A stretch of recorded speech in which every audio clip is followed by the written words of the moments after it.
بسم اللہ الرحمن الرحیم، شروع اللہ کے نام سے جو بڑا مہربان نہایت رحم کرنے والا ہے۔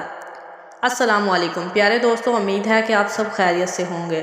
دعا ہے کہ اللہ رب العزت آپ کو خیر و عافیت سے رکھے۔ پیارے دوستو، ہماری ویڈیو کوئی قصے کہانیاں نہیں بلکہ اللہ تعالیٰ کے فضل و کرم کے ساتھ ہماری ہر ویڈیو قرآن اور حدیث کی روشنی پر مبنی ہے۔ پیارے دوستو، آج کی ویڈیو میں ہم آپ کو بتائیں گے کہ میاں بیوی کی لڑائی سے شیطان خوش ہوتا ہے۔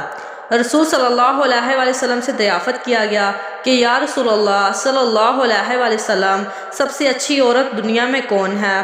ارشاد فرمایا، وہ عورت ہے کہ جب اس کا شوہر اس کی طرف دیکھے تو اس کو خوش کر دے، اس کا کہنا مانے اور جان و مال میں کوئی بات اس کی مرضی کے خلاف نہ کرے اور بغیر اس کی اجازت کے گھر سے باہر نہ جاوے۔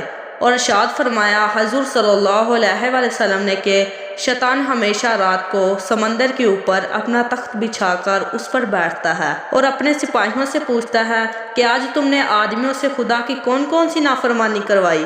جواب میں کوئی کہتا ہے کہ میں نے لوگوں کی نماز قضا کروا دی، کوئی کہتا ہے میں نے خون کروا دیا، کوئی کہتا ہے میں نے شراب پلوائی۔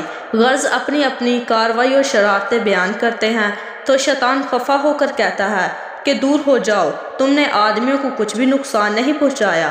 پھر ایک اور شیطان کہتا ہے کہ میں نے شوہر اور بیوی میں لڑائی کرا دی۔ یہ بات سن کر شیطان بہت خوش ہوتا ہے اور خوشی میں خوب ناچتا کودتا ہے اور اس شیطان کو گلے لگا کر کہتا ہے کہ شاباش، جیتے رہو، تم نے خوب کام کیا اور یہ کام سب برے کاموں سے بہتر کام ہے۔ مسلمان بھائیوں اور بہنوں، اس قصے سے سبق سیکھو اور آپس میں لڑائی جھگڑا کر کے شیطان کو خوش نہ کرو۔